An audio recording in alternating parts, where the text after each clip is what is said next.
ये students experimental design के course में हम ग्राफिकल टूल्स को स्टडी कर रहे हैं जो रिस्पॉन्स सरफेस डिज़ाइंस के डिफरेंट एस्पेक्ट्स को स्टडी करने में हेल्पफुल हैं। इस मॉड्यूल में हम देखेंगे कि 3D रिस्पॉन्स प्लॉट क्या होता है और किस तरह ये हेल्पफुल है एक डिज़ाइन के डिफरेंट एस्पेक्ट्स को स्टडी करने के लिए। सबसे पहले हम 3D प्लॉट को डिफाइन करते हैं। अ 3D plot, this is a 3 dimensional plot which shows behavior of response by varying two variables, that is other variables. If there are other variables, they can be fixed at some level. The plot is a companion plot of the contour plot. The 3D plot is constructed using the average values.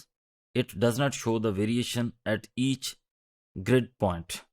तो यहाँ पे जो 3D plot है ये average values of response को represent करेगा with the different combination of two input variables. यहाँ पे एक 3D response plot शो किया गया है. A response plot showing enzyme activity by varying sorbitol and yeast extract maximum is optimum. तो यहाँ हम देख रहे हैं कि दो इनपुट वेरिएबल जो sorbitol और yeast extract है उनको वेरी करके किस तरीके से हम रिस्पॉन्स को वेरी कर सकते हैं. यहाँ पे हम देख रहे हैं कि यहाँ पे मिडल में रिस्पॉन्स जो है वो हाईएस्ट है, चूँकि मैक्सिमम जो है वो रिस्पॉन्स हासिल करना चाह रहा है एक्सपेरिमेंटर, उसके लिए मैक्सिमम ऑप्टिमम है. देयरफॉर हम देख रहे हैं कि सॉर्बिटॉल के कौन कौन से लेवल्स जो हैं वो मैक्सिमम रिस्पॉन्स हासिल करने में हेल्पफुल हैं.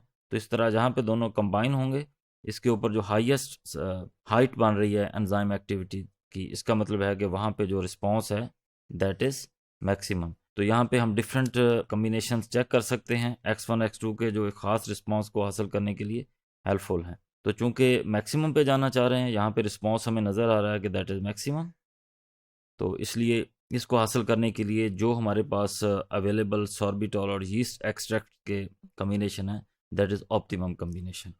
यहाँ एक और 3D रिस्पॉन्स प्लॉट है that shows yield at different combination of temperature and time. तो यहाँ पे हम देख रहे हैं कि जो हाईएस्ट रिस्पॉन्स है वो यहाँ कहीं बन रहा है, और इस पे हम देखेंगे कि कितना लेवल जो है वो टाइम का और कौन सा लेवल जो है वो टेम्परेचर का बन रहा है. तो हाईएस्ट टेम्परेचर इस साइड पे बन रहा है 50, तो हाईएस्ट टेम्परेचर और जो टाइम है वो भी मैक्सिमम है. तो मैक्सिमम टेम्परेचर और मैक्सिमम टाइम को यूज़ करते हुए हम यहाँ पे कहीं पे रिस्पॉन्स को हासिल कर सकते हैं अगर मैक्सिमाइजेशन इज़ रिक्वायर्ड.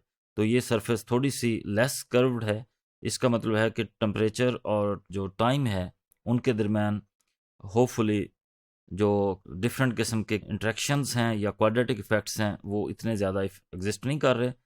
जो अगर ज़्यादा कर्वेचर हो तो हम एक्सपेक्ट करते हैं कि डिफरेंट किस्म के ऐसे कम्बिनेशन बन रहे हैं जो क्वाड्रेटिक इफेक्ट्स की मदद से हैं या जो इंट्रैक्शन की मदद से हैं. तो ये चूँकि कंपैरेटिवली स्ट्रेट सरफेस है, तो इसलिए हम एक्सपेक्ट कर रहे हैं कि यहाँ पे टेम्परेचर और जो टाइम है they both give linear effects. ये एक और स्ट्रक्चर है optimisation through 3D response plot. यहाँ पे टेंसाइल स्ट्रेंथ को मेजर किया जा रहा है और वेरी किया जा रहा है एक्सियल फोर्स को और रोटेशनल स्पीड को. ये एक फिजिकल साइंसेज का एक्सपेरिमेंट है और यहाँ पे different levels of tensile strength दिए गए हैं. जो टेंसाइल स्ट्रेंथ 210 से अबव है वो रेड कलर के साथ शो हो रही है. यहाँ पे उसका कंटूर भी शो किया जा रहा है. तो ये 3D प्लॉट और कंटूर प्लॉट का कम्बिनेशन है यहाँ पे, और हम ये देख रहे हैं कि इस एरिया में मैक्सिमम रिस्पॉन्स है, यानी टेंसाइल स्ट्रेंथ 210 से अबव है, और ये तकरीबन जो इसका बन रहा है कम्बिनेशन वो रोटेशनल स्पीड यहाँ कहीं लाई कर रही है, और इसी तरह जो एक्सियल फोर्स है वो 2.6 के अराउंड है कहीं पे.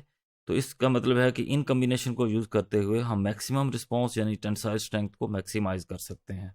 यहाँ पे एक कम्प्लेक्स 3D प्लॉट दिया गया है. यहाँ पे आप देख रहे हैं कि कोई एक ऑप्टिमम पॉइंट अवेलेबल नहीं है. यहाँ पे बहुत सारी जगहों पे रिस्पॉन्स हाईएस्ट वैल्यू अटेन कर रहा है और बहुत सारी जगहों पे मिनिमम वैल्यू भी अटेन कर रहा है. तो इस तरह की स्ट्रक्चर को स्टडी करना काफ़ी कॉम्प्लिकेटेड है, और यहाँ से हमें अंदाज़ा होता है कि किस किस्म का कॉम्प्लिकेटेड मॉडल हमें चाहिए इस रिस्पॉन्स को इस स्टडी करने के लिए. और यहाँ पे एक्स और वाई दो वेरिएबल्स हैं जिनकी डिफरेंट वेरिएशन जो हैं वो डिफरेंट लोकेशंस के ऊपर मैक्सिमम और मिनिमम रिस्पॉन्स दे रहे हैं. सिमिलरली यहाँ एक और कम्प्लेक्स स्ट्रक्चर है जिसमें आप अगर मिनिमाइज करना चाहें रिस्पॉन्स को तो यहाँ कहीं होगा, जो x के तकरीबन 0 लेवल पे और जो y है वो -1 और -2 के दरमियान में कहीं पे है। और इसी तरह अगर आप मैक्सिमाइज करना चाहें तो वो x की शायद 1 के ऊपर आएगा और जो y है इसके 2 और 3 के दरमियान कोई लेवल लेना पड़ेगा। ये भी कम्प्लेक्स स्ट्रक्चर है क्योंकि सिस्टम जो है वो अपनी बिहेवियर को चेंज कर रहा है, वो कहीं पे मैक्सिमाइज कर रहा है, कहीं पे मिनिमाइज कर रहा है। तो जहाँ पे टिल्ट है डाउनवर्ड दैट इज़ मिनिमाइजेशन, और जहाँ पे अपवर्ड उसकी लेवल है वहाँ पे सरफेस हमें ज़रा उभरी हुई नज़र आ रही है। तो इट मीन्स के रिस्पॉन्स जो z के साथ मेजर हो रहा है that is highest at these combination of x and y।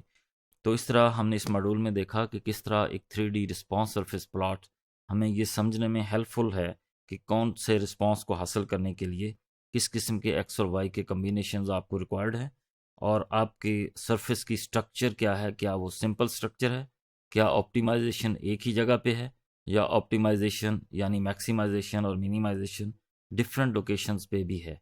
तो इस तरह 3D plot is quite helpful for understanding the behavior of two variables for the response.